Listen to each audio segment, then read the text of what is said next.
Hey guys, it's a few days later, not raining so much, and we're here looking at this car again, the little Suzuki, green Suzuki. Green's my favorite color, and this is like pretty much my favorite shade of green. So I'm really excited about this car. I tried not to let the color influence my decision. It probably did a bit. We looked at some other cars, and this one actually does seem to be like a good price. We looked at the blue book, I guess, value on it, and this one's like $500 to $1,000 less than the lowest value of it. And the guy even said, because of Corona and stuff, a lot of the cars he had to like lower the price on and stuff. They're just not selling as well. So that might be part of it. It does have a decent amount of miles on it. It's like 180,000 kilometers or something. I don't know. It ended up being like 95,000 miles. So it's kind of high, but for the price we're paying, I feel like it's worth it. And there's an ambulance.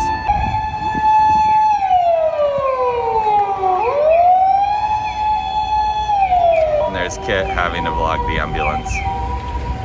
So that's it. Okay, going for another test drive here. Oh, let's listen to the car here.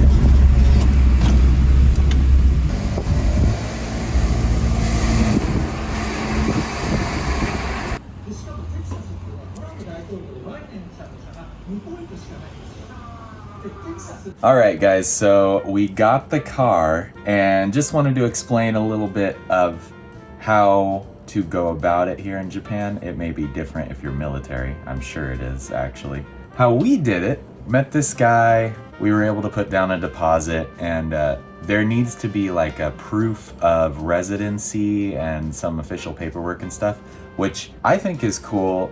You can actually get a social security card with an IC chip, like the credit cards, and it goes into a machine, and like 7-Eleven and Family Mart and Lawson's, like all these convenience stores have this machine where you could get like your official documented paperwork, like official documents. So if everything's closed 24 hours, you can go with your social security card, IC chip, and like print out these documents that you need to do official things.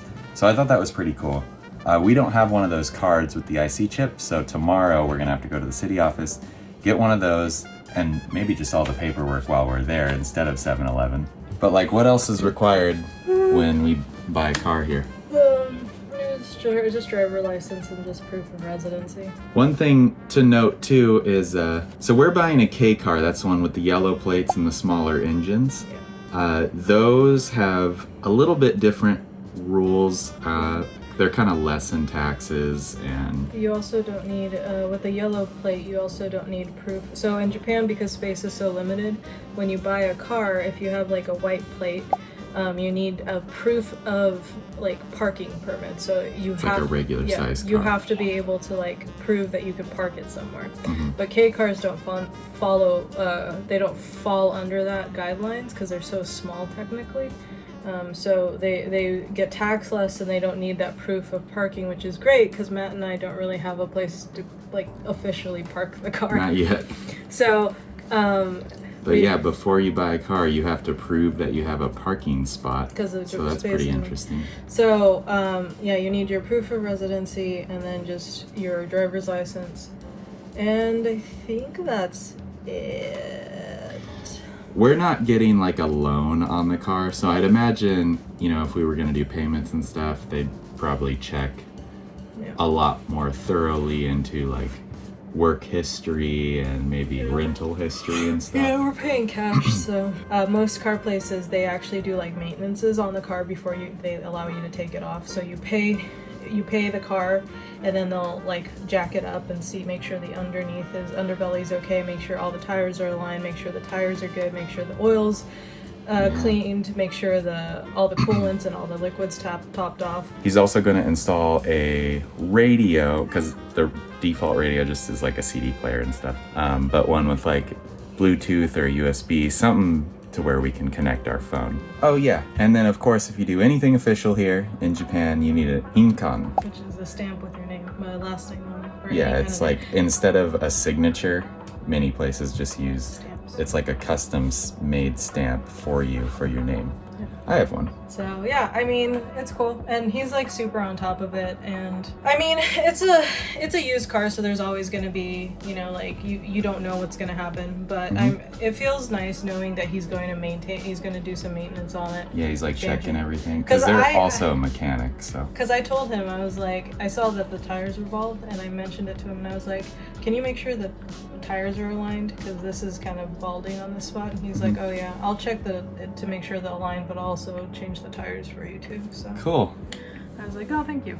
So this has been our experience of buying at least a used car in Japan. This is as a Japanese citizen and resident, though. Yeah, because I'm a resident. Yeah, if you're coming to Okinawa and you're in the military, it's a completely different process. I think the military pretty much helps you with everything. That's how you buy a car in Japan as a Japanese citizen, resident, whatever. It was really interesting. So we got a car. We don't officially have it. We're gonna go pick it up on Friday, but we put down a deposit and we'll just pick it up Friday. He's got to look over the car and do all those things that I said he was gonna do, he said he was gonna do. So he's gonna do all that throughout the week. And I'm excited. I like the car. So thanks so much guys for watching, and I'll see you in the next video.